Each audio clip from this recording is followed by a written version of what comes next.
Buenas tardes, bienvenidos a este falso streaming. Esto tendría que estar ocurriendo en un streaming en vivo, pero han fallado las conexiones de Media Lab para que esto pueda realizarse. Por lo tanto, estamos grabándolo como si fuera un streaming. Paradójicamente es una sesión justo sobre telemática, así que vamos irónicamente a jugar con todo un conjunto de dislocaciones espaciotemporales, incluido este curioso fallo por el cual no estamos pudiendo hacer un streaming justamente en una institución como Media Lab. Vamos, por lo tanto, a subir el vídeo con posterioridad. Pero es como si lo fuera, es un streaming en falso, más que en vivo. En fin, empezamos. La primera parte de este falso streaming es una mesa redonda junto a mis colegas Óscar Quejido de la Facultad de Filosofía de la Universidad Complutense de Madrid y Rubén López Cano, que nos acompaña a través de Zoom de SMUC Barcelona. En breve voy a darles la palabra, les agradezco su participación. Y bueno, el tema que nos ocupa hoy es justamente cómo reinventar las relaciones en una era de pandemias en la cual se ha impuesto de forma mucho mayor que antes la lógica de lo telemático, pero en realidad la reflexión puede ir mucho más allá a la hora de plantear una redefinición de todas las relaciones, puesto que también las relaciones presenciales se han manifestado de forma mucho más alineada y rígida en la pandemia, y por otro lado ya eran rígidas y alineadas antes de la pandemia.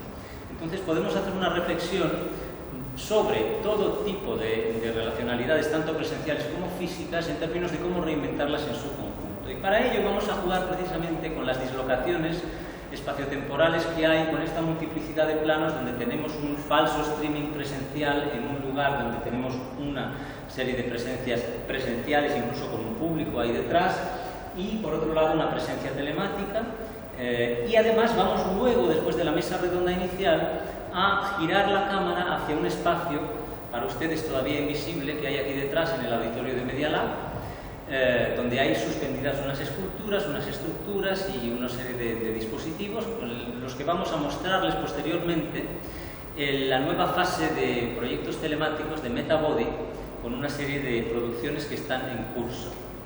Entonces, bueno, estaremos jugando todo el rato con estas variaciones, dislocaciones espaciales y la dificultad. La dificultad, podemos empezar por resaltar la dificultad que hay por, transmitir lo que es un espacio presencial a un espacio telemático.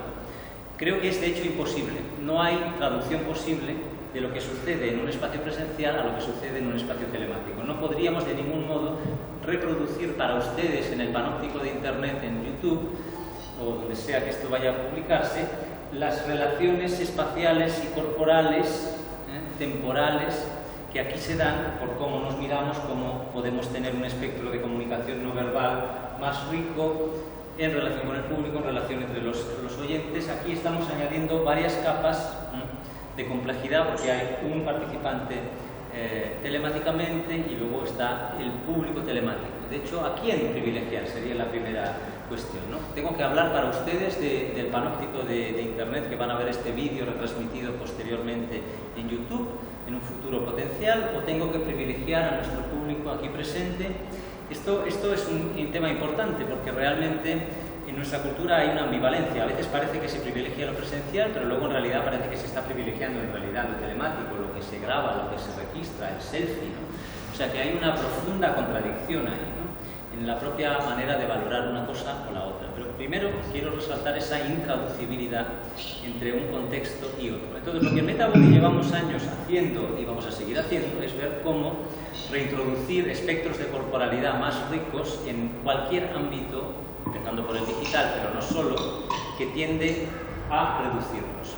Esto es lo que últimamente vengo llamando cuerpos de banda ancha versus cuerpos de banda estrecha. Siempre se trata de una corporalidad. Lo que hay es que entender que el tipo de corporalidad que prolifera en YouTube, en Internet, en las relaciones telemáticas, en Zoom, es una corporalidad de banda estrecha. ¿Por qué? Porque se ha creado un alineamiento muy rígido donde estás encuadrado en un punto fijo de visión, donde eliminas todo el espectro multisensorial, kinestésico, y también en las relaciones con los otros.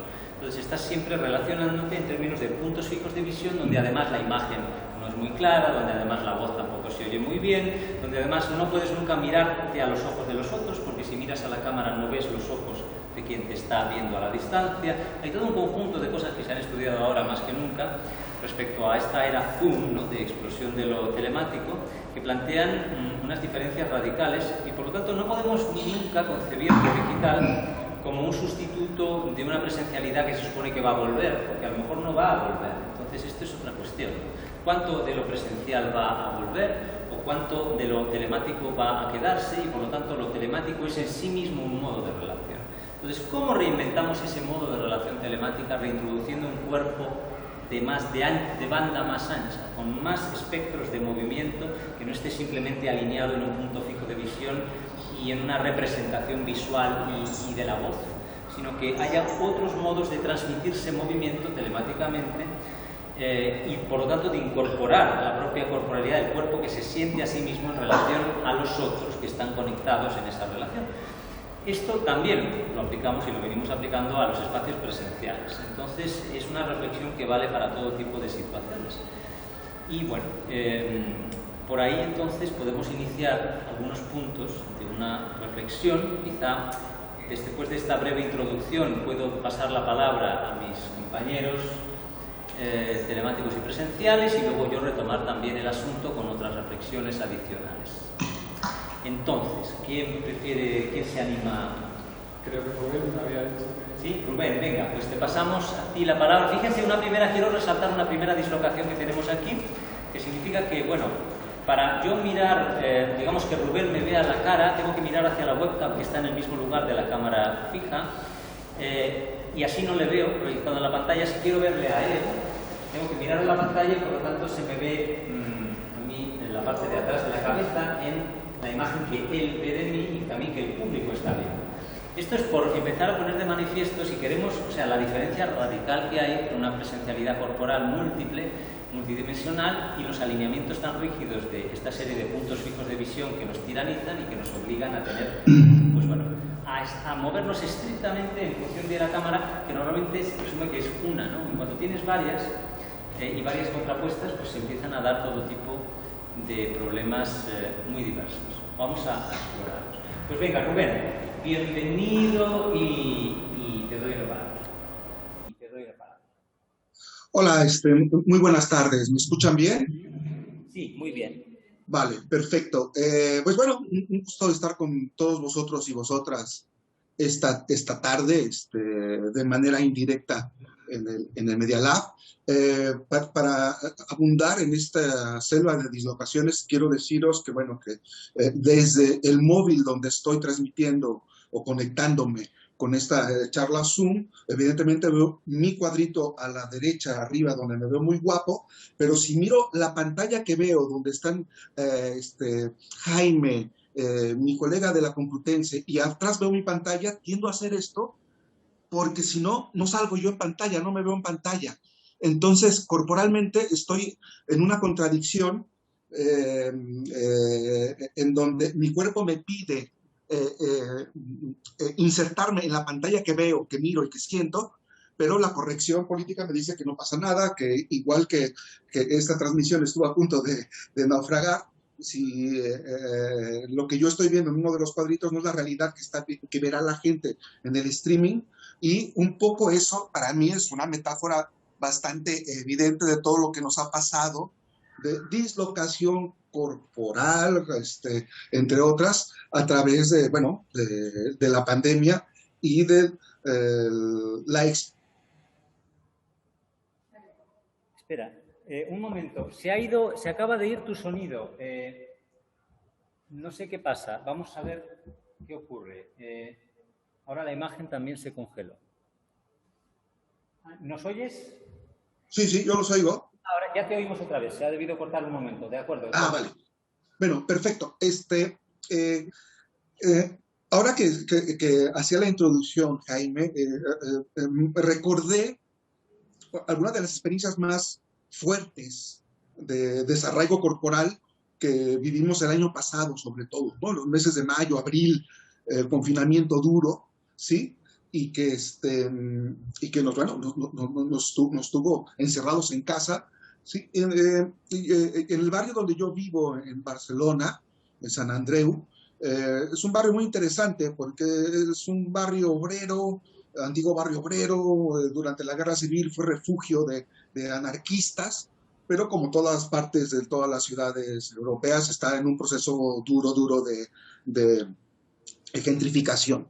¿Sí? Entonces es un barrio interesante porque hay partes todavía donde vive gente de toda la vida, muy humilde, muy sencilla, y gente que paga una millonada por los pisos acondicionados. Entonces, me gustaría recobrar la memoria de qué fue del cuerpo en este barrio heterogéneo donde yo viví y del cual, como todos nosotros y nosotras, no me podía alejar durante los días duros del confinamiento. ¿Sí? ¿Qué fue de la corporalidad cotidiana con los vecinos, cuando vas a comprar a la tienda, subes, bajas el metro, paseas por las calles, etcétera, etcétera, que de la noche a la mañana parece que se proscribió, ¿sí? Y nos quedamos sin cuerpo, encerrados en nuestras casas, ¿no? La primera reflexión que me lleva a esto, que el cuerpo nunca se agota en el contacto físico, visual, inmediato, ¿sí? Siempre hay un eco, un halo, una manera de vivir en memoria, neurocognición, ¿sí? Que nos determina y se manifiesta en muchas otras ocasiones, no siempre a través del movimiento o contacto físico real, sino a través de una serie de memoria neuroafectiva, ¿sí? De las que les hablaré en un momento, ¿sí? Lo que quiero contaros es que cuando podíamos salir a pasear al perro, yo no tengo perro, entonces salía todas las noches a tirar la basura, ¿sí? Intentaba salir hacia las 8 de la tarde, que era cuando la gente salía a los balcones a aplaudir al personal sanitario y a cantar gritando el resistiré, no sé si os acordáis, ¿no? Entonces me gustaba salir más o menos a esa hora para pasear por diversas zonas de mi barrio, alejarme al barrio de al lado, ir hacia las zonas más ricas, hacia las zonas más pobres, ¿sí? E ir tanteando cómo la gente es que salía a gritar en los balcones, ¿no? Y a diferencia de gran parte de mis amigos músicos, que yo los oía quejarse en redes sociales de ese nefasto ruido, de esa algarabía molesta y de esa falsa música, les oí decir a muchos de mis amigos músicos profesionales, ¿sí? Me di cuenta que muchos de nosotros no estábamos realmente escuchando nada de lo que estaba pasando. En el sentido de que yo me di cuenta que en muchas calles de edificios pobres de la zona donde vivo, el salir a aplaudir, el salir a cantar el resistiré, no era solamente agradecimiento al personal sanitario o una especie de ritual de supervivencia, sino que era también una manera de repoblar las calles, ¿sí? De las cuales fuimos expulsados a través del sonido, de decibelios, ¿sí? A través de la voz, que no es otra cosa que otra parte del cuerpo, la voz, ¿sí? Sale del cuerpo y se extiende en el espacio. Y sí me di cuenta que en algunas de las calles más estrechas de mi barrio, el retumbo de los aplausos, de los cantos, era una metáfora para mucha gente, ¿sí? De que no le iban a quitar su calle, de que no le iban a hacer despoblar a la fuerza su barrio. Era una manera de repoblar por un instante, ¿sí? Esas calles por las cuales se paseaba, por las cuales se caminaba, se corría, por lo menos un instante a través de sonido. Y me di cuenta después, hablando con vecinos, con la gente, con los viejecitos, con la gente que salía a gritar y a aplaudir, muchos de ellos me denotaban en su discurso que sí, que ese ritual de salir a aplaudir, de salir a gritar, además de todas las otras connotaciones que pudo tener, era una forma, una estrategia de no perder el cuerpo en la calle, ¿sí? De no dejar que la calle se acostumbrara a estar sin nosotros y nosotras. Eso fue algo que para mí me llamó mucho la atención, cómo sónicamente, de alguna manera, de manera bastante puntual, se establecía esta resistencia, ¿sí? Y otra de las cosas que quiero comentaros a nivel de corporalidad sonido, yo vengo del ámbito de la música, de los estudios musicales, simplemente recordaros que las neurociencias actuales están descubriendo cosas muy interesantes, como por ejemplo cuando escuchamos música que nos gusta, ¿sí? Sea cual sea el tipo de música, música popular, rock, música clásica, de vanguardia, música bailable, no bailable, ¿sí? Han descubierto que un gran sector del cerebro vinculado con la planificación y acción motora, es decir, zonas del cerebro que se dedican a planificar y activar el movimiento, están muy activas cuando escuchamos la música que nos gusta, ¿sí? Aunque no nos movamos, aunque estemos en el sillón, en la butaca, atornillados, atornilladas, ¿sí? El cerebro, cuando interactúa auditivamente con la música, está como si se moviera, ¿sí? Los neurocientíficos nos recuerdan que la música es una actividad que ha estado con nosotros a lo largo de mucho tiempo durante nuestra evolución, ¿sí? Y que el cerebro se acostumbró, aunque en prácticas musicales nosotros siempre estábamos moviéndonos, ya sea cantando, ya sea bailando, ya sea tocando un instrumento, y que esa memoria evolutiva sigue presente aún ahora en nuestra escucha solipsística, cuando estamos con los auriculares, o en nuestra escucha privada, o en un teatro. Aunque no nos movamos en el teatro, neurocognitivamente nuestro cerebro está activo como si nos moviéramos. Y eso es también una pequeña muestra de cómo el cuerpo no se agota, o el contacto no se agota cuando dejamos de tener contacto o dejamos de tener presencia corporal. Ahora bien, si no lo retroalimentamos, si perdemos el contacto físico, definitivamente esa memoria se pierde, ¿sí? Entonces, dentro de todas las actividades que Jaime ha planificado durante este año para no perder el cuerpo, ¿sí? Me parece muy interesante jugar con las limitaciones que nos da esta comunicación telemática, ¿sí? Y hacer cosas que nos ayuden a no perder esa memoria, ¿no? A estar conectados y conectadas con los medios que podemos, pero en vista siempre de recuperar ese contacto, en vista siempre de recuperar ese espacio vital que en algún momento sentimos la amenaza de que lo pudiéramos perder, ¿sí?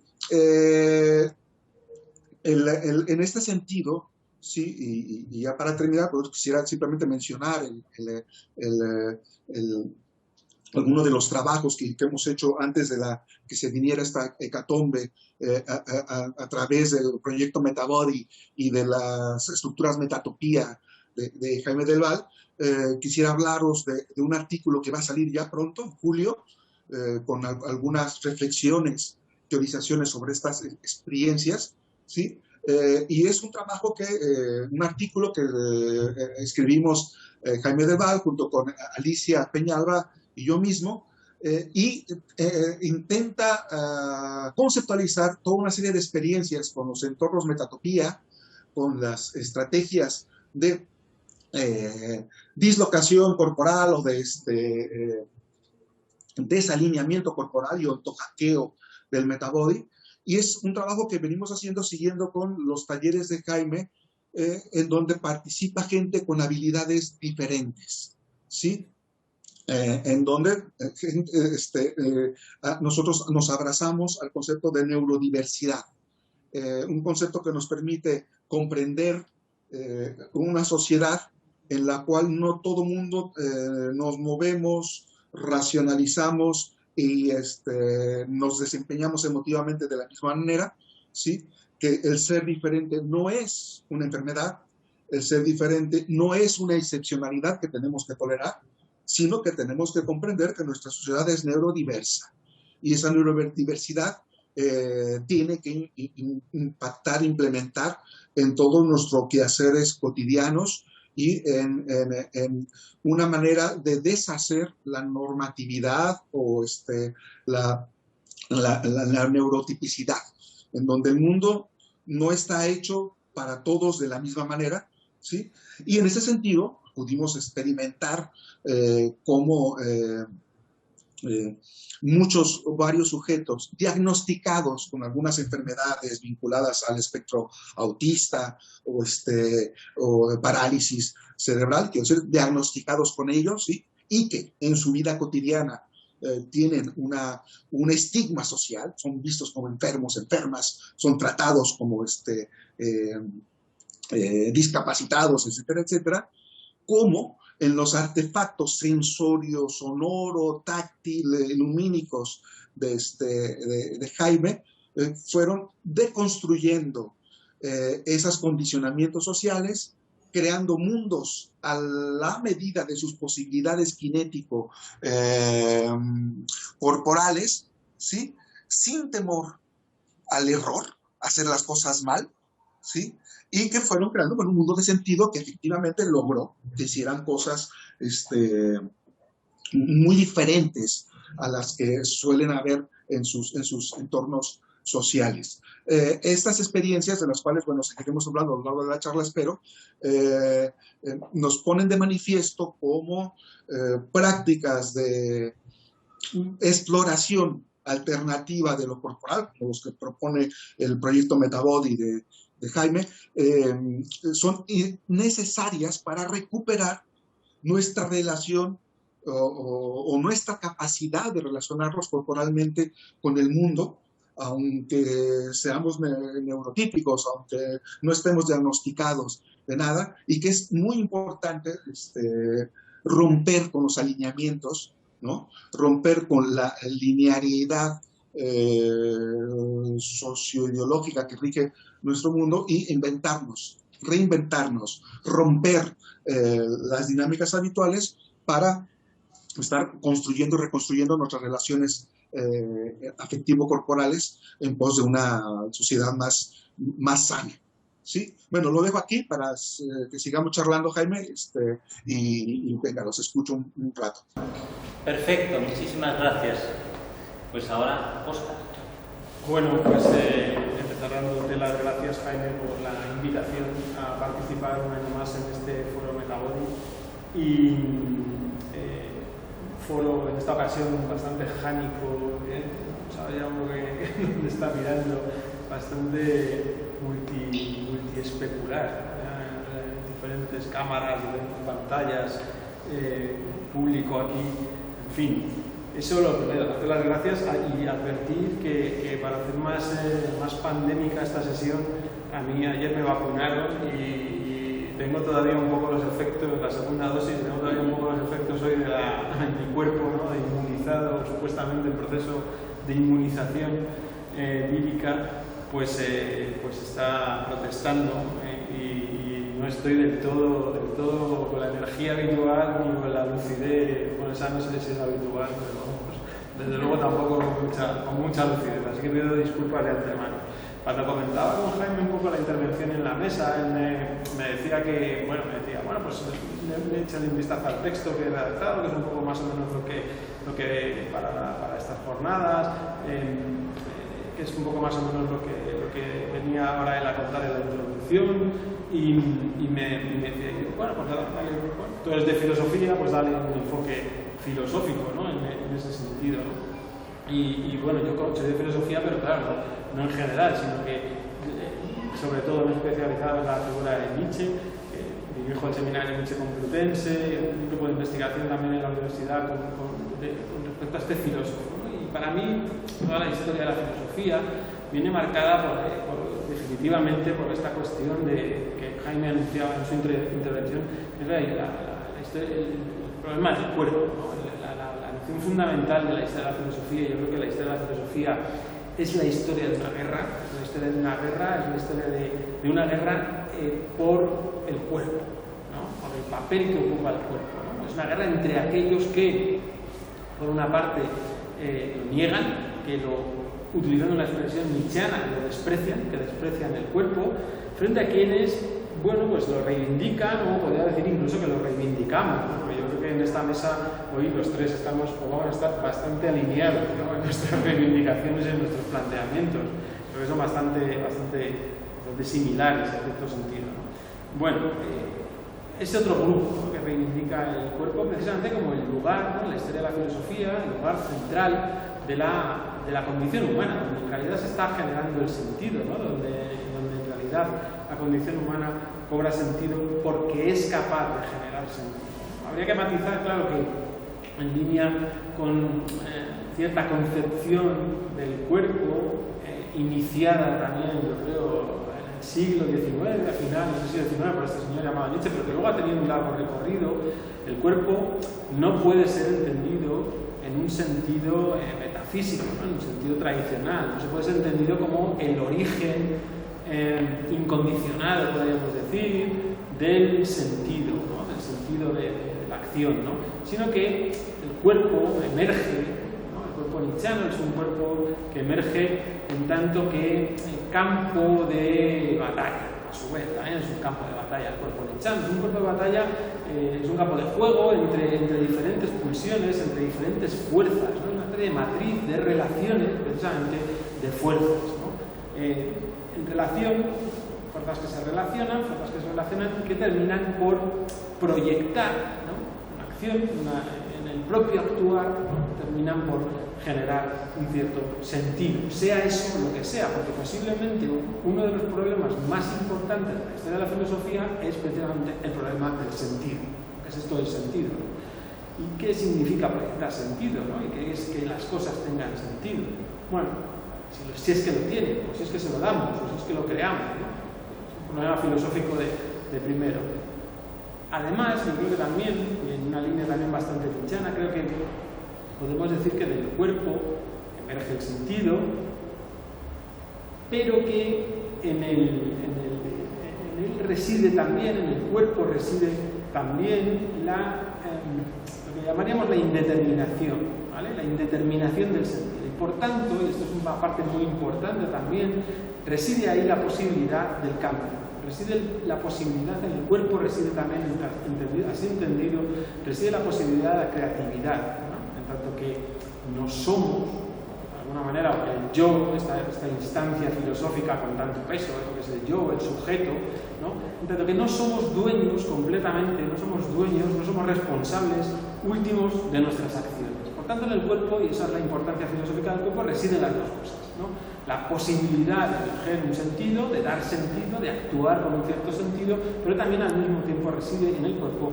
¿no?, la imposibilidad, ¿no?, la indeterminación absoluta, el azar, la posibilidad de crear sentidos nuevos, de introducir en las cosas y en el mundo sentidos nuevos, ¿vale? De ahí la importancia del cuerpo dentro de la historia de la filosofía. Hay un pasaje muy bonito de Así habla Zaratustra, en este libro de Nietzsche, que tiene además un aforismo que se titula Los despreciadores del cuerpo, ¿no?, en esta historia de la filosofía donde unos han despreciado el cuerpo, Platón, Descartes, y otros lo han defendido, de Nietzsche, Spinoza y otros autores, y en ese texto dice: hay más razón en tu cuerpo que en tu mejor sabiduría. Dice Nietzsche, hay más razón en tu cuerpo que en tu mejor sabiduría. Y se pregunta, ¿y quién sabe para qué necesita tu cuerpo precisamente la mejor sabiduría? ¿Para qué necesita el cuerpo esta sabiduría, ¿no? El cuerpo crea sentido, ¿no?, crea sentido, y hay que entender esto bien. Esta creación no es una creación, ¿no? Esta creación procede precisamente de que permitamos al cuerpo experimentar, de que permitamos que el cuerpo, de que emerja el sentido sin la mediación constante de la reflexión racional, del yo, del control de la conciencia, ¿no? El sentido emerge del cuerpo en relación. Simplemente, en esa sabiduría, esa gran razón del cuerpo que llama Nietzsche, tiene que ver con que el cuerpo es lo suficientemente sabio, es decir, como para establecer relaciones con las cosas, abiertamente, ¿no? Y hay que darle potencialidad, hay que dejar que esa relacionalidad, ¿no?, esa relacionalidad que tiene que ver con la inmediatez, con el contacto inmediato con las cosas, ¿vale?, es la condición, ¿no?, va a decir Nietzsche, sin la cual no hay cuerpo. Sin esa condición de relacionalidad no hay ni siquiera cuerpo. Obviamente, si no hay cuerpo no hay sentido, y si no hay sentido no hay cuerpo. Entonces, no hay cuerpo no hay cuerpo, podríamos decir, en soledad. No hay cuerpo sin otros, ¿no? No hay cuerpo si no es en relación por y para otros, ¿no? Con los demás, ¿no? La expresión que utiliza Nietzsche de todas formas para referirse a este cuerpo profundo, a esta sabiduría, esta gran razón del cuerpo es el sí mismo, ¿no? Le llama un sí mismo que es de alguna manera relacional, ¿no? El sentido, el espíritu, en realidad son instrumentos, son juguetes del cuerpo, ¿no? En sellos, dice en un texto muy bonito también, se encuentra el sí mismo. El sí mismo, escribe Nietzsche, busca con los ojos de los sentidos y escucha también con los oídos del espíritu. El sí mismo escucha, busca, está constantemente el cuerpo, es lo que dice Nietzsche que es el cuerpo, está escuchando, está constantemente buscando, está comparando, subyugando, conquistando, destruyendo, ¿no? Utiliza todo este tipo de verbos para referirse a esa proyección constante del cuerpo, ¿no? Por tanto, entonces, y esta es la reflexión que hacia donde yo la llevaría y la cuestión filosófica, ¿no? Con respecto a los espacios telemáticos o a los espacios virtuales, al uso de tecnologías en general telemáticas o a la creación de espacios virtuales que hoy en día tanta profusión han tenido y que con la pandemia han tenido más profusión todavía, ¿no? De alguna manera se convertirían en lo que Nietzsche más critica, una especie de transmundo, ¿no? Yo creo que este aforismo, los despreciadores del cuerpo, que tiene en el Zaratustra, precisamente lo que están queriendo es combatir esa idealización, esa proyección hacia espacios precisamente donde no hay contacto corporal, ¿no? Por poner un ejemplo, el cristianismo había generado precisamente el mundo, la vida después de la muerte, ¿no? Un lugar donde se genera el sentido. Para el cristianismo, dirá Nietzsche, nuestra vida terrenal no tiene sentido. El sentido se alcanza después de la muerte, en la otra vida.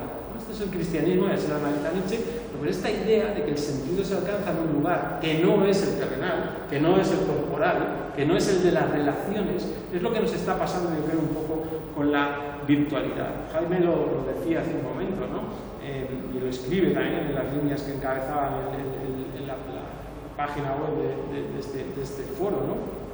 Hablaba hace un momento del espectro de banda ancha y del espectro de banda estrecha.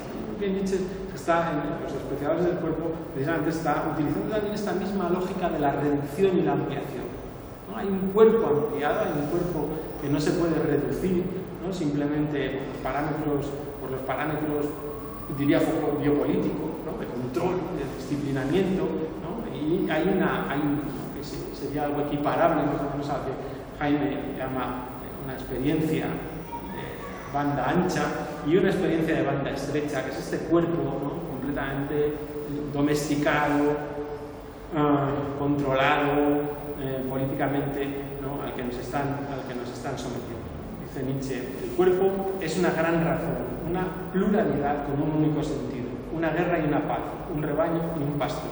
También tu pequeña razón, ¿no? Él hablará, igual que Jaime habla de banda ancha y banda estrecha, bueno, Nietzsche todavía no puede referirse en estos términos, pero sí que se refiere a una gran razón y a una pequeña razón.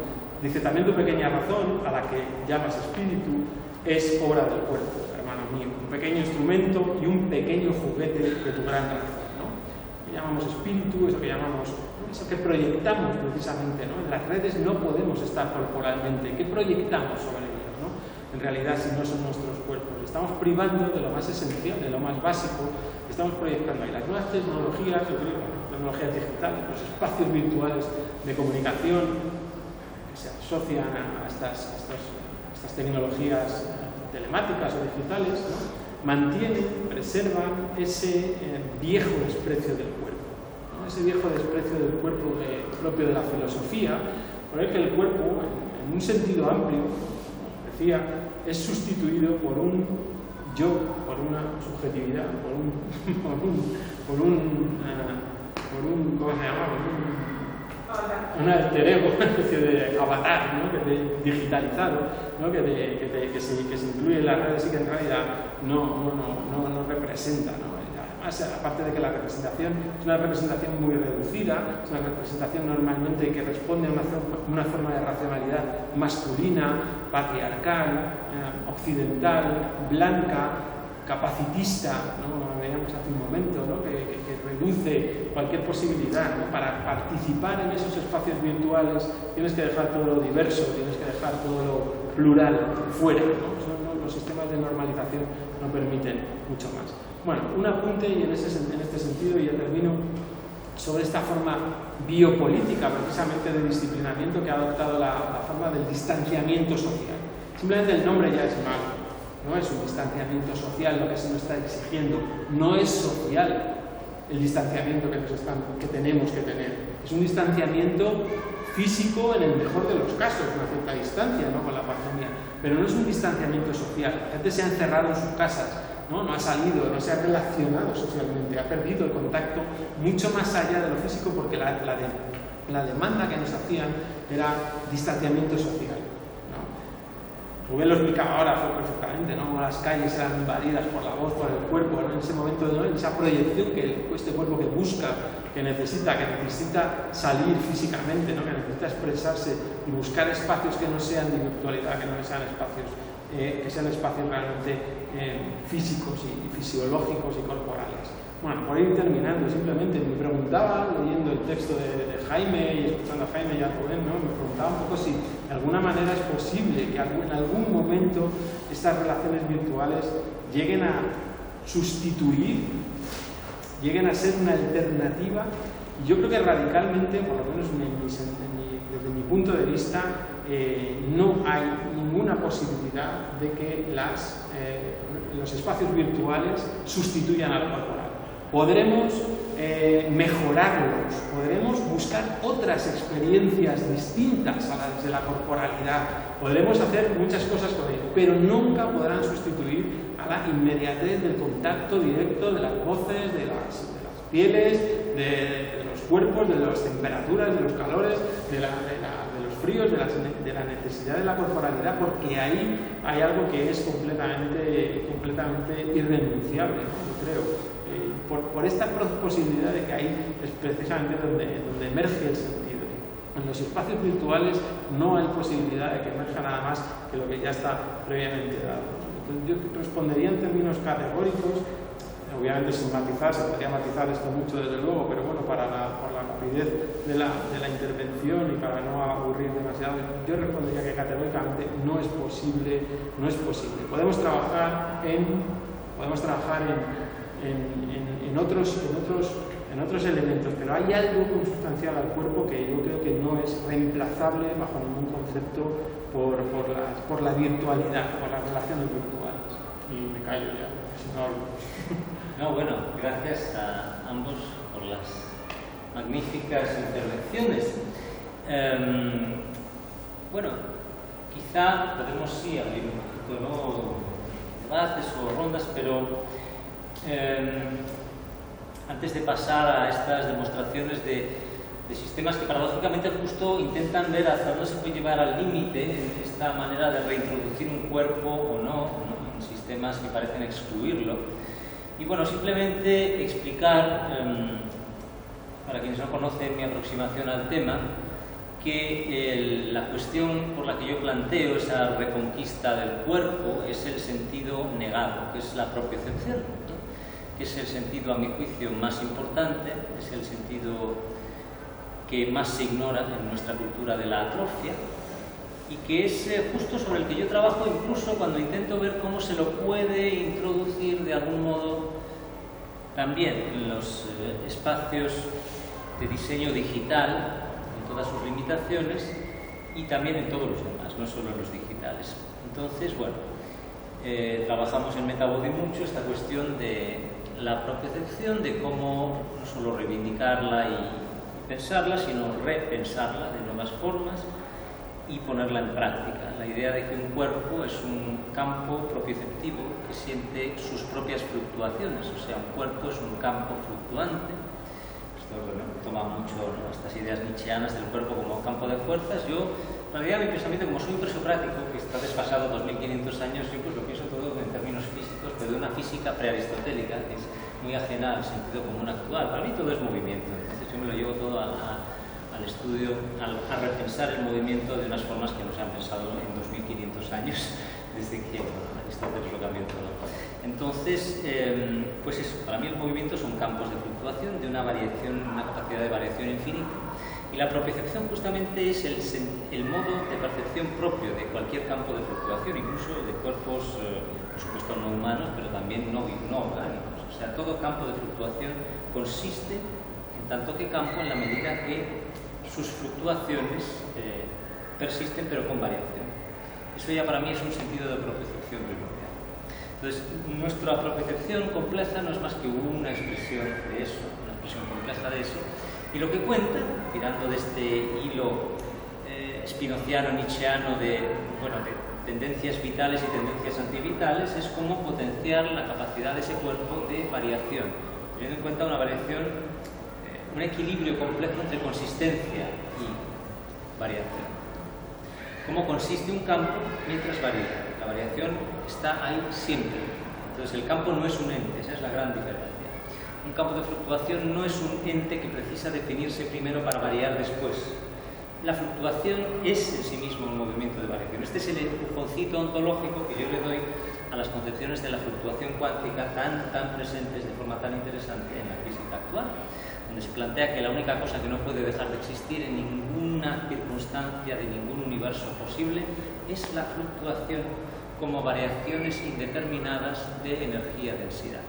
Lo que hago es pensar la manera en que esa fluctuación propele en sí misma un movimiento de variación, porque si pensamos ese principio como una ley de fluctuación en la cual fluctuación genera fluctuación dentro de la fluctuación dentro de la fluctuación y de formas muy diversas, bueno, un proceso de inflación cósmica pues es la forma más radical que yo me he encontrado de pensar cómo se expresa esa fluctuación en una variación increíble. No me voy a detener ahora en esos temas, pero en fin, plantear que la fluctuación en sí misma propele un movimiento de variación. Un cuerpo no es más que expresiones infinitamente variadas de ese movimiento de variación, que no precisa un ente previo, en todo caso, la idea de que es la propia fluctuación la que varía.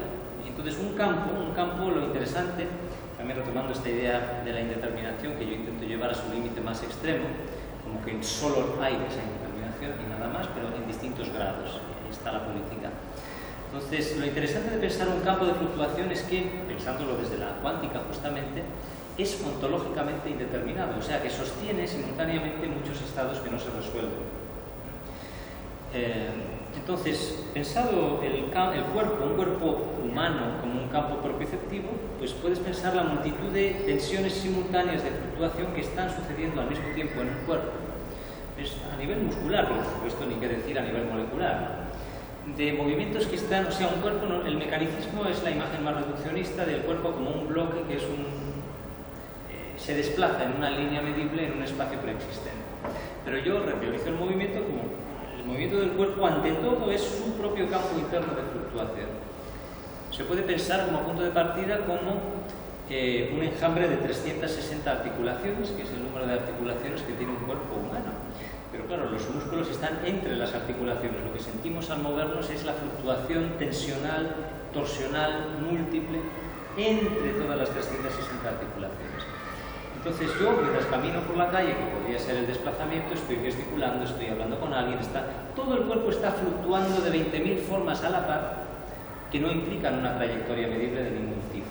Entonces, por ahí, desde esa visión del cuerpo propioceptivo como un campo fluctuante de variaciones continuas, es como una micropolifonía de multitud de variaciones simultáneas que están sucediendo siempre al mismo tiempo, sin que ninguna de ellas se resuelva en una aceleración newtoniana cuantificable y mecánica.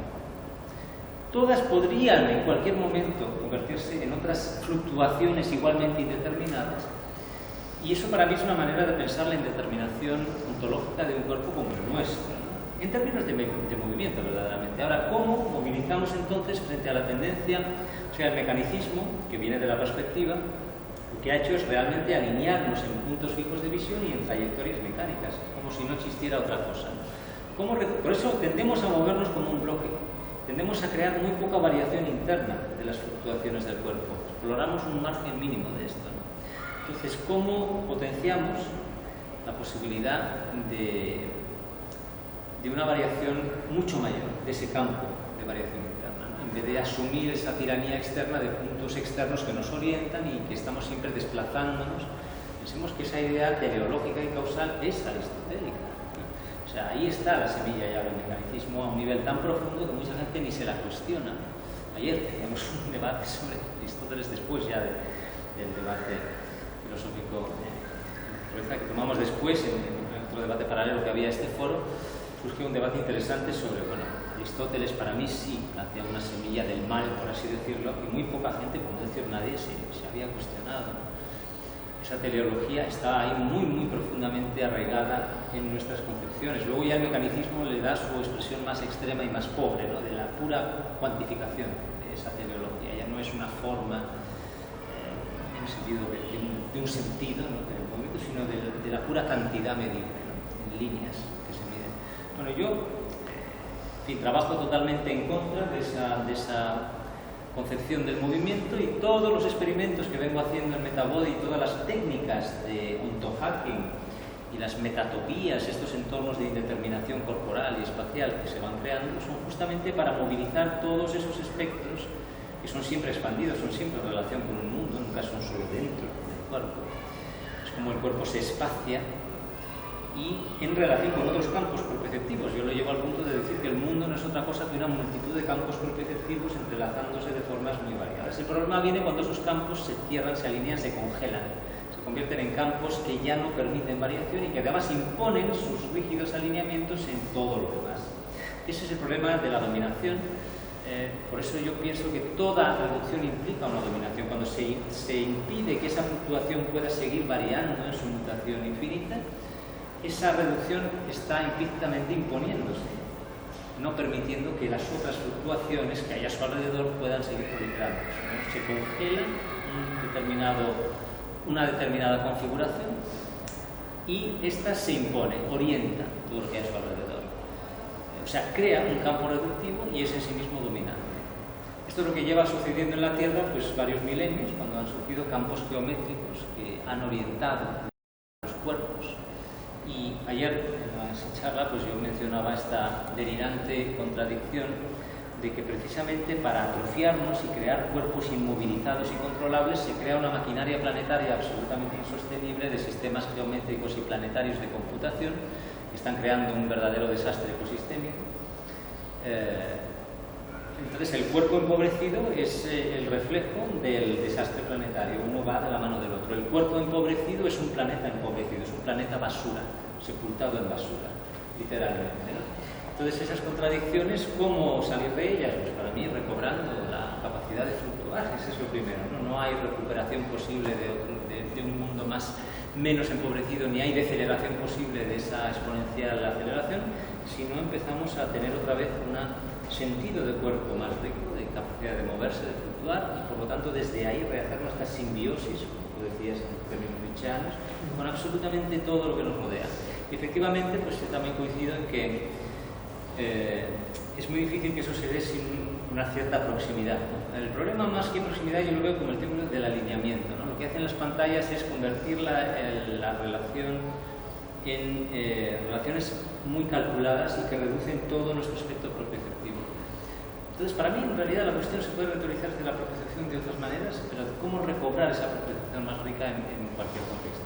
Desde luego, creo que en un contexto digital, no sé si es imposible, yo estoy probando cosas, pero desde luego es muy difícil y va en un sentido totalmente opuesto al predominante de crear relaciones completamente algorítmicas, calculadas y controlables, ¿no? Entonces plantearía una aproximación absolutamente contradictoria con la actual. Si es que se consigue en estos experimentos plantear que puede haber una propiocepción también más rica en esos contextos. No lo sé, estamos probando y ya lo veremos.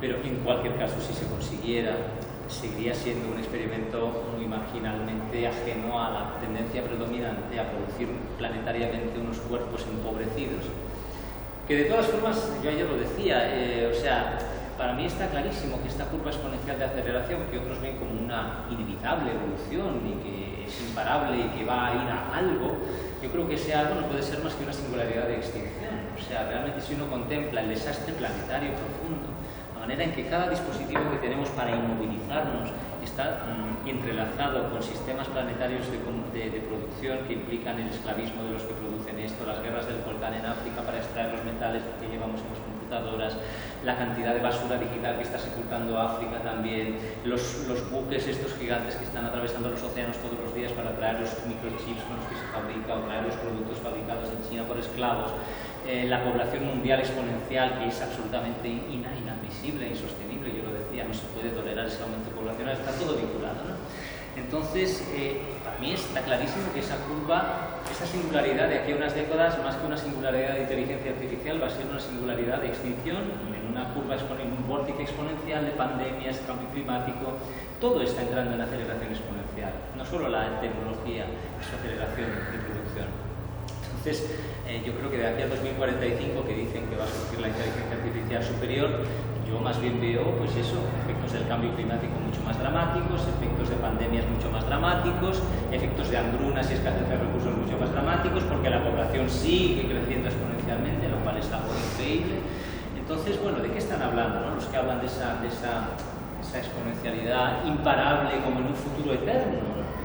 Como si eso fuera a ser eterno, ese crecimiento, ¿no? Es una concepción que me parece que ha perdido el sentido de las escalas geológicas, de las evoluciones, de los lapsos, del lapso tan minúsculo geológico en el que eso está sucediendo, en medio de unas oscilaciones cosmológicas de la Tierra que plantean unas inestabilidades en las cuales, es decir, estamos habitando todos nuestros 10.000 años de culturas dominantes, habitan un pliegue minúsculo dentro de las oscilaciones cosmológicas radicales que este planeta tiene continuamente. Un minúsculo lapso de calma que ha permitido que surjan este tipo de sociedades. Y que, paradójicamente, según los cálculos, podríamos tener todavía unos 50.000 años por delante hasta la siguiente glaciación, porque todo esto depende de la relación de la Tierra con otros planetas, ¿no? Las inclinaciones del eje de la Tierra. Pero parece que no, que nos queremos cargar mucho antes esa calma climática y que queremos desestabilizar el clima de la Tierra muchísimo antes de lo que podría ser, ¿no? Todo esto, bueno, son profundas paradojas, pero que también yo creo que conviene, ya que la ciencia actual permite redefinir esas visiones cosmológicas tan absurdas y reducidas que hemos heredado del Renacimiento y que parece que mucha gente las sigue teniendo en la cabeza, como si el cosmos fuese esa cosa pequeñita que tenemos siempre a nuestro alcance para dominarlo. No, la Tierra está inmersa en unas fluctuaciones cosmológicas inimaginablemente dinámicas y enormes, ¿no? Y entonces cuando esa gente habla de la inmortalidad y de controlarlo todo, yo digo, ¿de qué están hablando? Pero a mí, pensar ese dinamismo del cosmos, más que darme miedo, me da deseo de formar parte activa de ese dinamismo. Hemos perdido, yo decía ayer, pues bueno, en realidad se trata de recobrar el goce de moverse. El cuerpo atrofiado tiene miedo porque ha perdido el sentido de lo que es el goce primordial de sentir el cuerpo en movimiento. Y si recobramos ese goce primordial de moverse en variación siempre creciente, entonces yo creo que si eso se recobrara, o sea, yo creo que las personas que están dominadas por el afán de dominar es porque tienen esa atrofia conocida en sí mismos, ¿no? Entonces ya han perdido la capacidad de fluctuar con el mundo, el goce de variar con otros, componerse siempre con otros, el movimiento que está siempre variando en simbiosis con otros, ¿no? Que es la antítesis de la dominación.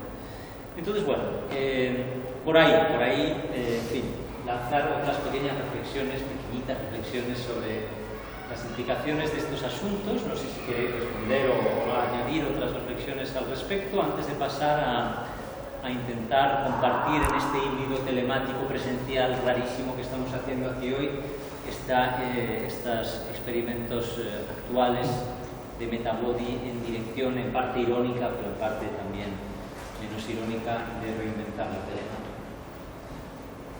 Sí, yo creo que lo que comentabas, Jaime. Un momento, que no sé por qué motivo se ha bajado el volumen de tu voz. A ver, habla. ¿Sí? ¿Me escucháis mejor? Ahora sí. Vale. Lo que comentabas de los experimentos que estás haciendo para ver qué tanto se puede activar la propiocepción telemáticamente, ¿no? Y los contrastos. Bueno, puede ser una vía que nos puede ayudar a enfrentar emergencias como la que acabamos de transitar, ¿no? Para no olvidar, para mantenernos en forma. ¿Sí? Jamás va a poder ser creo yo, ¿no? El sustituto de la corporalidad o como se mencionaba en un momento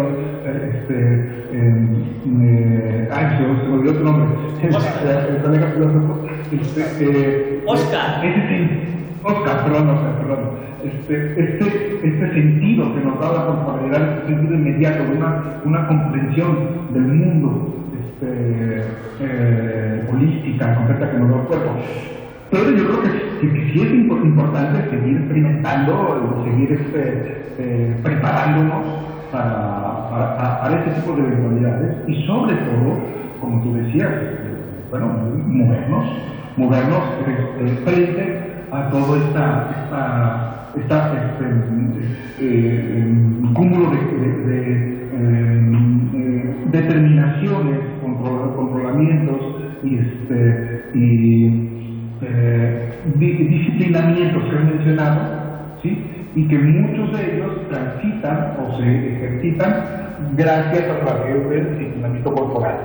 Entonces yo sí creo que es muy importante continuar a los diversos grados que cada uno de nosotros y nosotras podemos llegar a tener, a las diversas influencias que podamos llegar a irradiar, seguir intentando este disciplinamiento, este autohackeo de lo corporal para intentar inseminar otra manera posible de generar sentido en el mundo y en esta fase histórica que nos ha tocado vivir, ¿no? Bien. ¿Quieres comentar algo antes de...? Sí. Bueno, pues entonces vamos a transitar ahora tranquilamente, sin cortes, esto sigue siendo un streaming en falso más que en vivo, de la situación de mesa redonda. Rubén, yo si tienes un poco más de tiempo, te invito si quieres a que te quedes un poquito ahí y así te comparto también a ti las nuevas experimentaciones que estoy haciendo. No va a ser, yo creo, breve. Y Óscar, creo que sí, tiene un compromiso en el mismo ciclo donde yo participaba ayer en el Conde Duque y por lo tanto, pues muchas gracias por tu participación y seguiremos hablando en breve. Entonces, vamos a pasar ahora a hacer un pequeño tránsito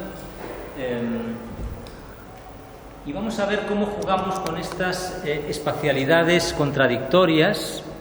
Primero voy a hacer aquí una pequeña transición de cámaras hacia otra zona del espacio en la que tenemos colocadas unas estructuras, estas esculturas que fabricamos en Metabody.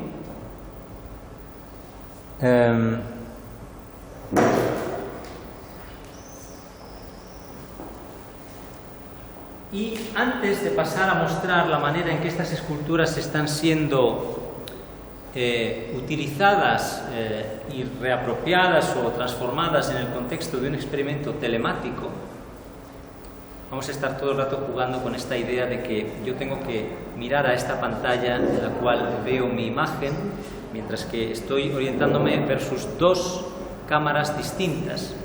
Una es la cámara web y otra es la cámara de la grabación que vamos a publicar con posterioridad. Antes, entonces, de pasar a explicaros qué son estas estructuras que tengo detrás de mí, voy a iniciaros con una serie de reflexiones de prácticas que estamos haciendo, sobre todo junto con mi socio francés, Jean-Marc Matos, de la compañía Cadence en Toulouse, Francia, donde llevamos muchos años desde el comienzo en Metabody colaborando y en los últimos años, especialmente en el foro Metabody Toulouse, realizamos experimentaciones que hemos orientado desde el año pasado hacia la telemática. Y hemos, en el nuevo proyecto BodyNet, que es el que da un poco nombre a este foro particular, BodyNet, la red de cuerpos, una de las técnicas y de prácticas de performance online que planteamos, pero también es una técnica para compartir con cualquier persona desde sus casas que pueda hacer la suya, es reinventar nuestra relación con la cámara en una situación de videoconferencia. Entonces, simplemente brevemente explicaros que lo que se hace en esas experiencias, en esos procesos creativos donde conectamos a personas de varios lugares, es primero todo un taller, un ejercicio de exploración de la relación con la cámara. La cámara es una pirámide visual, más que un cono, es un rectángulo en el cual tienes que entender bien cuáles son los vértices. Ahora, como estoy jugando tanto con la webcam como con la otra cámara, pues no sé muy bien si estoy saliendo en relación a la cámara de la grabación, que es esta en la que me muevo ahora. Tú me puedes decir quizás si estoy en su borde o no. Y luego voy a moverme en relación con la otra cámara que está a su lado, ¿no? Ahora estoy moviéndome en relación a la webcam, que sí que veo en esa pantalla. Entonces podemos explorar las relaciones de distancia en relación con la cámara y de proximidad. Y hay muchos grados de proximidad. En este proyecto jugamos con situaciones en las cuales lo que se ve es la piel en absoluta proximidad de la cámara, como vengo haciendo en otros proyectos desde hace muchos años, ¿no? Entonces vemos qué clase de relación íntima y extraña se genera cuando personas telemáticamente se conectan con esa imagen de la piel, de la proximidad, o cuando la cámara se dirige al espacio y exploras táctilmente con la mirada zonas del espacio, desde gran proximidad. Pero hay toda una serie de distancias que explorar que son muy distintas a la percepción habitual del espacio. Estás jugando con el espacio de la cámara. Toda esta idea de que no se trata de presumir que la cámara está representando el espacio convencional, no, la cámara impone su propia relación espacial que tienes que comprender y jugar con ella si quieres desalinearte. Entonces puedes crear todo un juego de cómo el cuerpo se siente en el movimiento con la cámara, desalineándose en relación con la cámara, de formas muy variadas. Y luego, si estás jugando con otras personas que se conectan al mismo tiempo que tú, pues qué clase de relaciones sentidas desde el cuerpo, entonces involucrando la percepción, porque estás moviéndote de formas inhabituales en relación con esa cámara. ¿Qué clase de relación entablas también con esas otras personas que ves? Entonces tendrá mucha relevancia cuál es el conjunto. Hay gente que se conectará, como hemos hecho a veces, desde un móvil, otros desde una computadora, otros en un teatro, con una gran proyección, y en cada caso hay una relación espacial y corporal muy diferente. Se trata entonces de explorar todos esos registros posibles en los que ampliar la banda estrecha del cuerpo habitual, enclaustrado y encapsulado en un punto fijo de visión, ampliarla a un espectro mucho mayor de posibles movimientos en la relación con la cámara, movimientos que sientes proprioceptivamente y te conectas con las otras personas que están en esa videoconferencia, corporalmente, desalineadamente y rompiendo los ejes habituales. Esto es todo una parte, uno de los aspectos que llamamos intimidad extraña, entre otras cosas. Es una de las técnicas de las producciones que estamos trabajando. Bien, la otra que quiero comentaros, pasamos ya a ver estas estructuras suspendidas que tenemos aquí. Estas son las estructuras flexinámicas que llevo años desarrollando en el proyecto Metabody, y que desde hace años también llevan pequeños motores incorporados que hacen que la estructura se pueda mover por sí sola. Entonces, desde hace algún tiempo estamos explorando la posibilidad de que estos motores sirvan para hacer abrazos telemáticos. Voy a mostraros ahora cómo, una vez activo los sensores que llevo aquí en los antebrazos, se puede transmitir mi movimiento y mi gesto como de autoabrazarme a la estructura, que va a abrazar a la persona que esté dentro. De hecho, bueno, primero voy a mostraros la manera en que la estructura se mueve y luego quizá invitaré a alguna persona del público a que entre dentro para que sea abrazada por la estructura mientras yo transmito mi movimiento a ellos.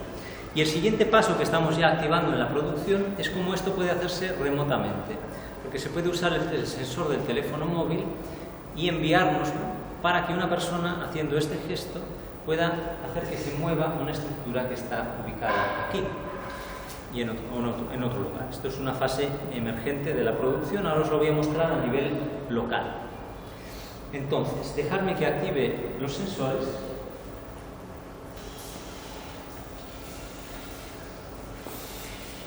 Podéis ver cómo los motores de las estructuras se mueven de forma más o menos aleatoria, y luego lo voy a conectar, ese movimiento, a los sensores que llevo en los brazos.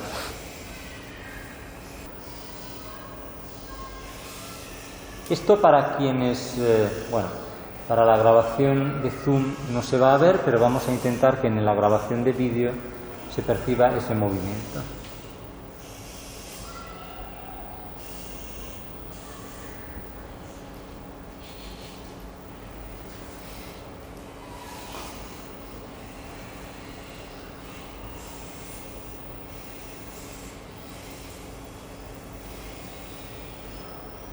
Pero fijaros en la manera en que cuando hago el gesto de abrazo, de autoabrazo, se contrae la estructura. Si quieres, Elena, también sacar la otra.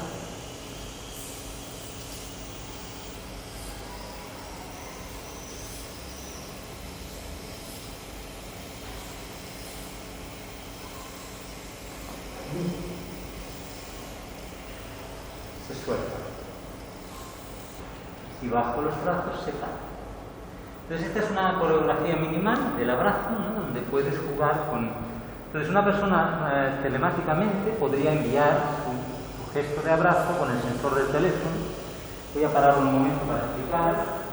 Para utilizar, está preparado el sistema para poder usar el sensor del teléfono y hacer lo mismo con el sensor, porque es el mismo, el acelerómetro que usamos habitualmente en Metabody es uno de los sensores del teléfono. Se puede usar el sensor de un teléfono para hacer el mismo gesto, ¿no? Entonces, y otra cosa es hacerlo a 2000 kilómetros sin ver verdaderamente muy bien lo que está sucediendo, ¿no? Esas son también las paradojas que vamos a seguir explorando en el proyecto, en esta fase Bodynet, de ver hasta qué punto se puede o no reintroducir ese cuerpo propioceptivo en relaciones telemáticas o no, si llega a un punto donde se pierde definitivamente, ¿no? Habrá que verlo. Entonces ahora sí voy a pediros, si queréis, introduciros, quizás aquella es más difícil, pero en esta sí es posible introducirse y ver qué ocurre cuando la estructura empieza a abrazarte sutilmente. Esta es más sutil, por así decirlo.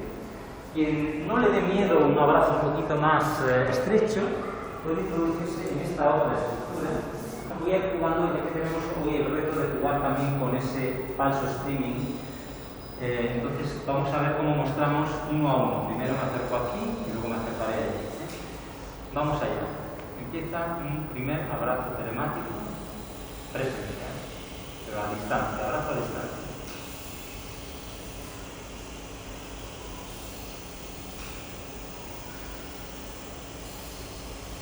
Realmente cuando uno está dentro uno puede moverse, jugar con la libertad que te da ese abrazo, que puede ser a veces está un poco angustioso o no, o a veces es agradable, pero uno puede moverse dentro de eso, de ese espectro. Encontrar una libertad dentro de eso. Yo también puedo jugar con mi gesto, que no sea siempre el mismo, sino variable. Ahora me voy a ir allí, voy a tener que prestar atención, porque esta estructura se mueve mucho más deprisa, esta tarda mucho más tiempo en contraerse.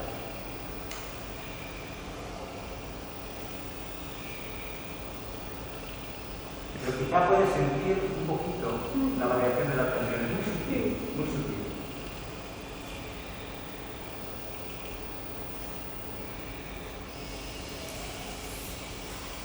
Y luego fijaros también en la tercera estructura que está ahí suspendida, que es como un tercer ente a quien transmitimos este abrazo, pero que es como por sí solo, es como un abrazo arquitectónico, una medusa.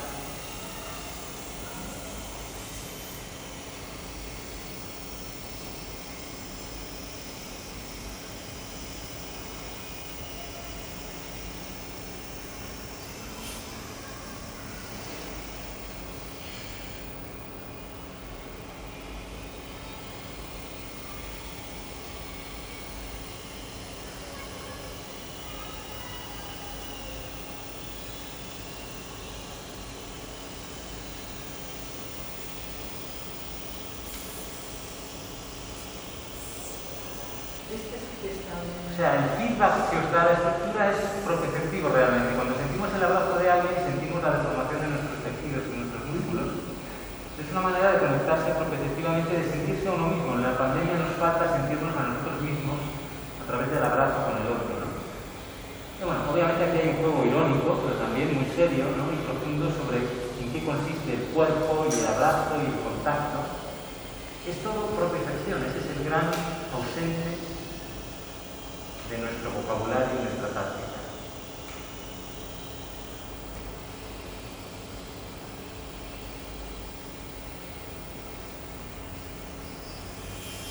La lentitud de todo ello es muy importante, esa sensación de respiración que uno tiene con el otro.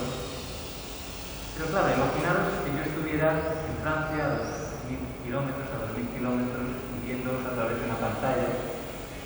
Pues bueno, vamos a experimentar en este proyecto qué pasa cuando se da esa distancia y si se puede mantener una sensación corporal más rica o si se empobrece otra vez.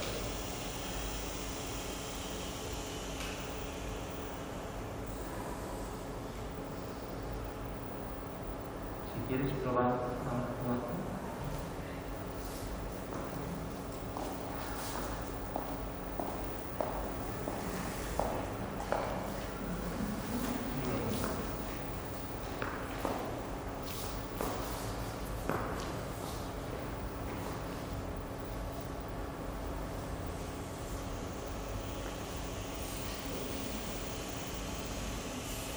Para sentirlo mejor, a un acoplamiento que sientas el contacto de la tela, que la espalda se apoye quizá para sentir la relación.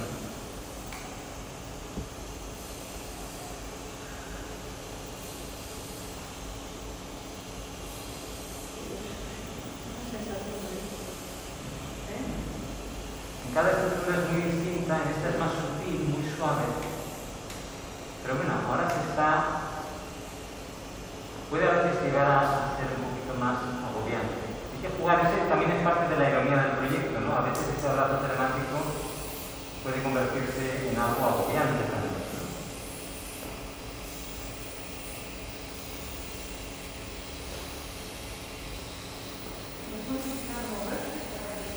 Sí, es mejor quizá al principio no moverse para entender la sensación. Y luego ya sí, luego puedes empezar a jugar tú con los grados de libertad que encuentras dentro de ese aprisionamiento. Estamos jugando un poco con esos registros irónicos, ¿no? Bueno, ¿hasta qué punto esto es un aprisionamiento o es una liberación, es un contacto o no?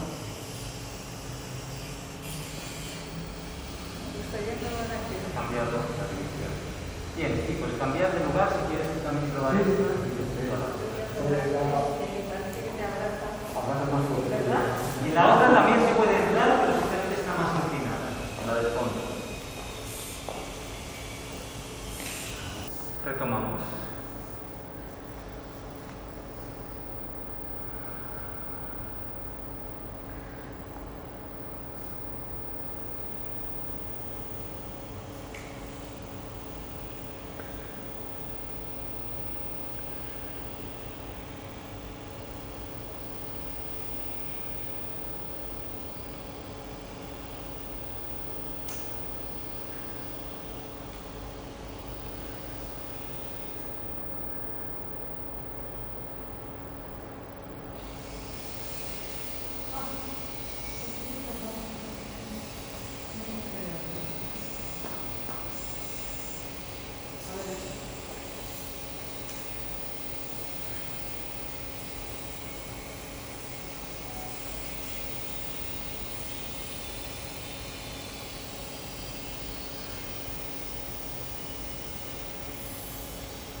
Esto puede ser una performance 1 a 1, donde el público va entrando 1 a 1 y yo estoy aquí presencialmente, pero abrazando a la distancia, que es una performance muy pandémica, ¿no?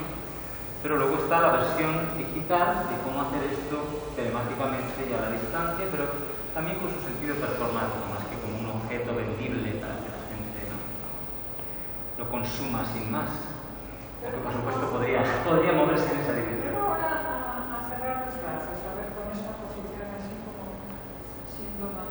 Hacemos otra.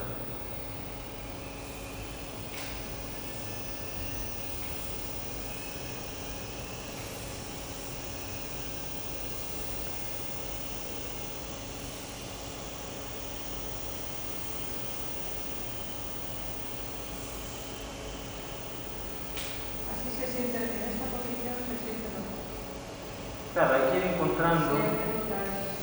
Y además luego puedes ya empezar a moverse más con la estructura. Ya sabéis que estas estructuras están pensadas para moverse dentro muchísimo. Pueden variar totalmente en función de tu movimiento. Pues luego ya también puedes derivar en esa dirección. Pero también.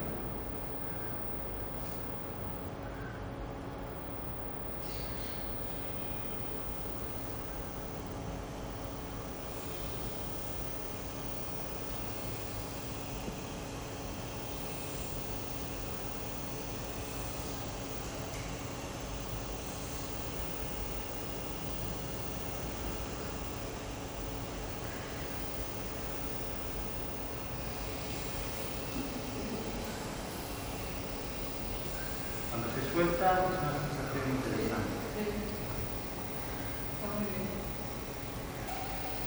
Es muy bonito abrazarlas a las estructuras mismas, que se muevan por sí solas.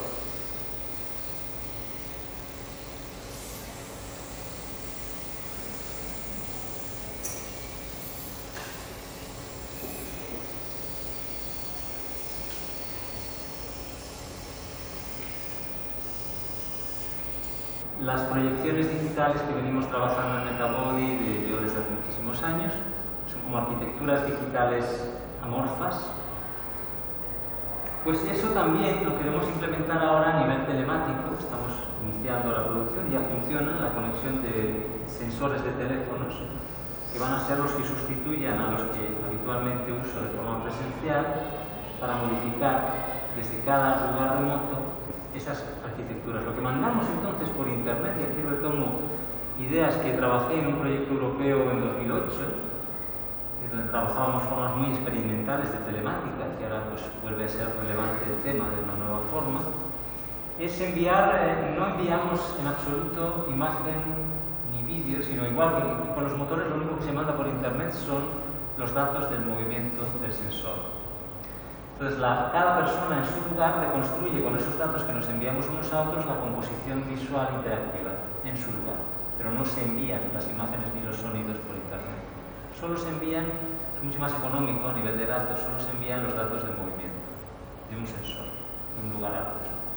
Entonces, aquí en Madrid reconstruiríamos, ahora lo mostraré, la manera en que estas mallas digitales se deforman según los datos que vienen de los teléfonos, de los sensores que están en otros lugares.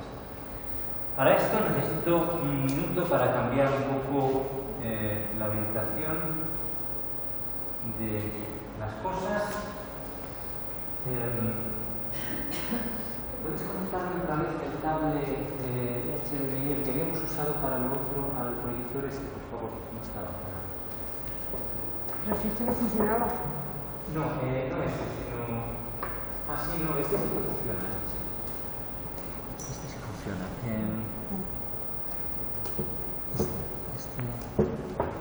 Ese sí que estaba conectado y sí funcionaba. Sí. Claro, para ir a nuestro proyector lo saco de ahí y lo llevamos para allá. Desde... No, sería a ese proyector.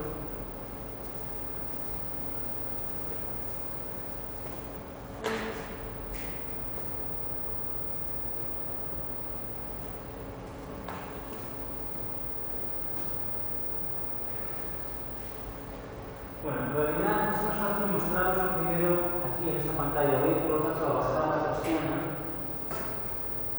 para hacer una pequeña demo en ese lugar.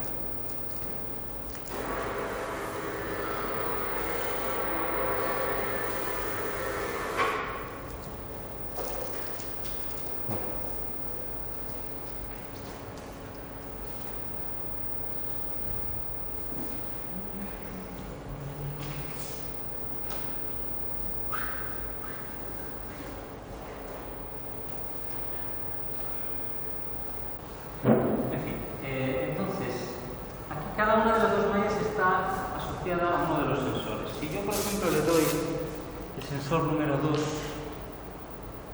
este es el 1, si yo le doy el 1 a alguien,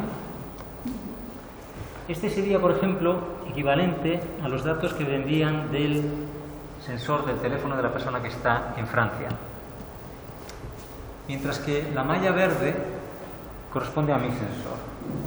Yo aquí no voy a ver a la otra persona, solo veo su movimiento. Entonces podemos hacer una especie de diálogo abstracto con estos avatares abstractos. Esta malla es un avatar abstracto, amorfo, al cual yo transmito mi propiocepción, mis torsiones. Se trata de mis exploraciones de movimiento. Es como si la malla fuera una expresión de mis torsiones. Es muy importante moverse muy poquito aquí al principio, para es como un dueto, ¿no? Ir escuchando lo que hace el otro. Y el reto, yo eso ya lo sabía desde 2008 cuando hicimos aquel otro proyecto, es ver hasta qué punto puedes llegar a sentir una presencia a través de algo así, porque el riesgo que corre es convertirse en un efecto audiovisual sin más. ¿Hasta qué punto el movimiento de la malla puedes llegar a percibirla como una corporalidad de algún tipo, ¿no? Una conexión con la otra persona, sí. Claro, hay que desarrollar una práctica de improvisación nueva con estos sistemas. No es algo que puedas hacer así, sin más, ¿no?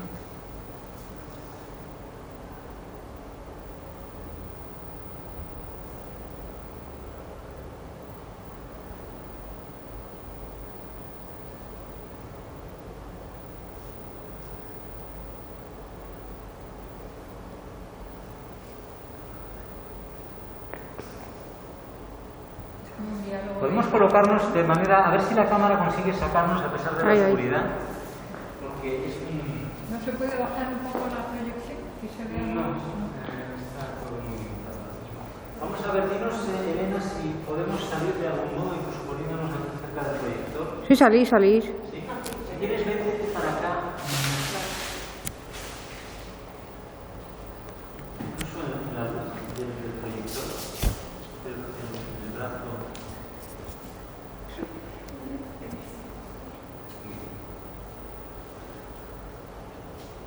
Acércate si quieres incluso a la luz del proyector, así puedes mostrar que te dé la luz del proyector en el brazo en un momento.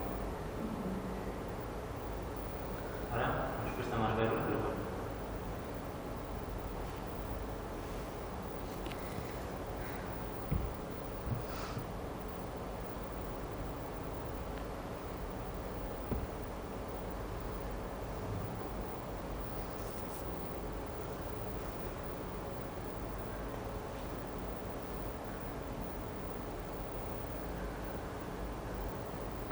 Hasta que veáis, vamos a empezar a darle variaciones a la escena.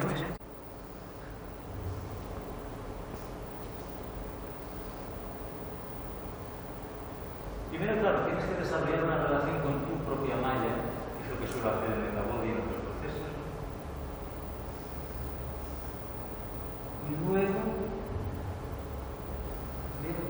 yo creo que sí, por la experiencia que llevo con estos sistemas, se puede llegar a tener una sensación interesante, rica, que es de lo que se trata, como de crear un baile extraño con esa otra presencia. Voy a salirme yo, te dejo a ti solo a ver qué te ocurre a ti sin verme a mí, como si yo estuviera en Francia, por así decirlo.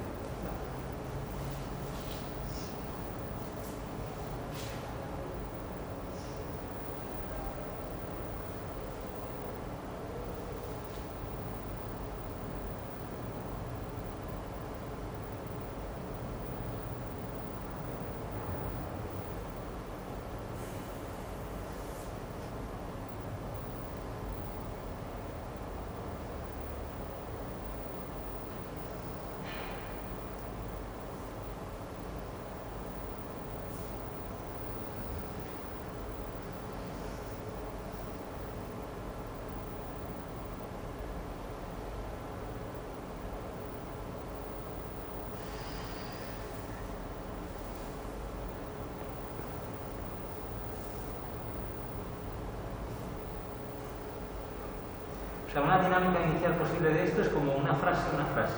Tú dices algo y yo digo algo, y luego a partir de ahí...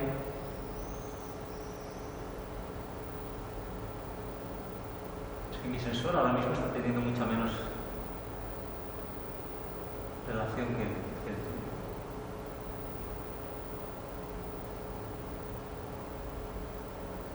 Esto es lo que llamo una conversación conversación entre avatares abstractos. Fantástico.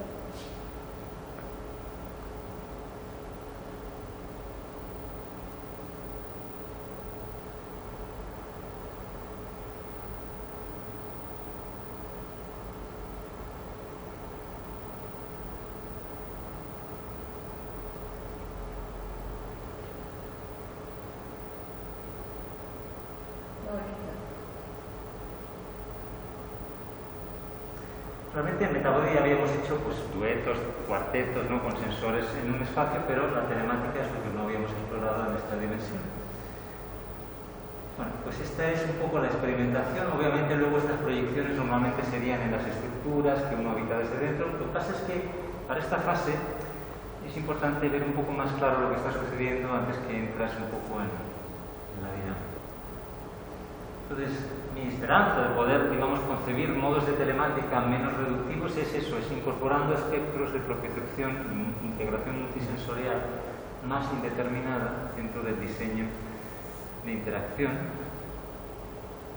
con unos giros en realidad muy simples, yendo en la antítesis del control, en la dirección opuesta.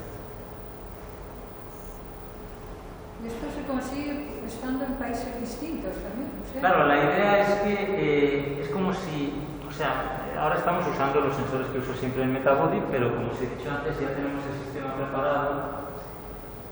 Y se podía haber hecho, lo que pasa es que bueno, ha sido difícil de coordinar con el socio francés que está en mitad de una producción, una demostración telemática, ¿no? Pero, o sea, la idea es que tenemos ya instalados en su móvil, en el mío, unas aplicaciones que conectan con unos programas que nos ha hecho nuestro colaborador de Holanda para capturar, en vez del sensor que usaba yo habitualmente, el sensor del teléfono. De modo que él se lo pondría en Toulouse, yo aquí, y podríamos estar haciendo esto mismo, pero a la distancia. Obviamente ahí va a cambiar mucho, hay que experimentar mucho para ver qué ocurre, qué experiencia puedes crear. Aparte de que verdaderamente hacer producciones telemáticas, y ya lo sé, sobre todo desde el proyecto que se hizo hace años, es una pesadilla en términos de tener que coordinar equipos que están en ciudades diferentes. Entonces, bueno, hay muchas cosas que tener en cuenta.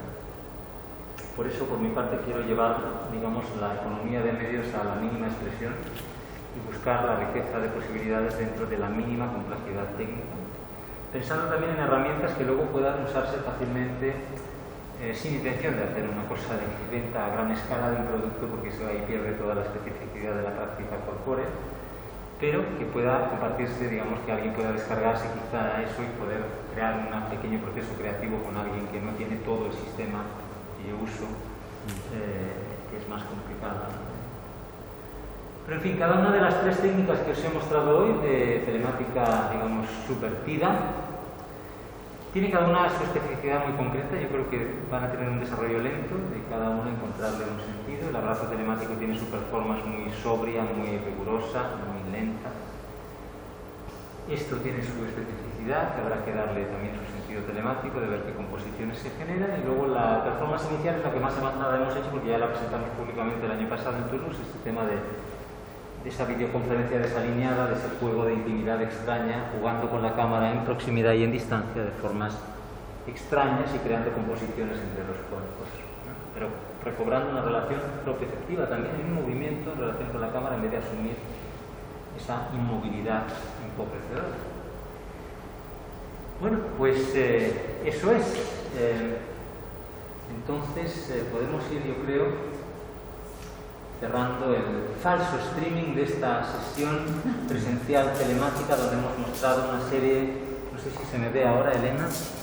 No. Mucho no. Pues bueno, voy a cortarme aquí para estas palabras finales.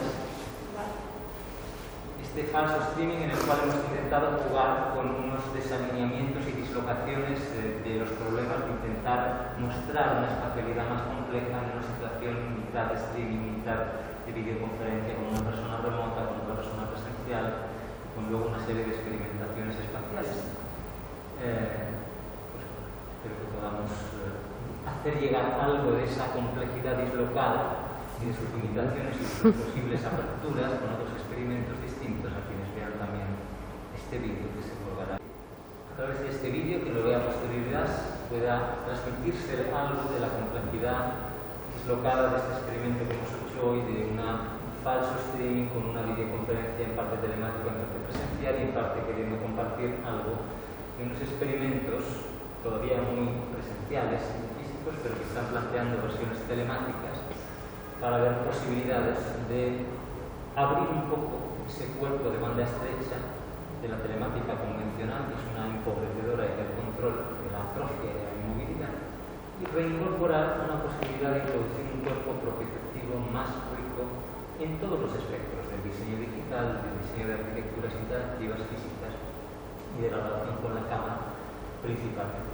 Entonces, estas tres técnicas, abrazos distantes, avatares abstractos y intimidad extraña, o sea, las estructuras físicas del abrazo telemático, los avatares amorfos que estamos jugando ahora, y la parte inicial que nos ve de desalinearse de la cámara de la videoconferencia de formas variadas, con esas tres fases de producción de Podenet, la red de cuerpos, con la cual quizá podamos plantear, aunque sea de forma muy minoritaria, una alternativa a un Internet que ya sabemos que se ha convertido, o quizás fue desde el principio, un sistema sin precedentes de control.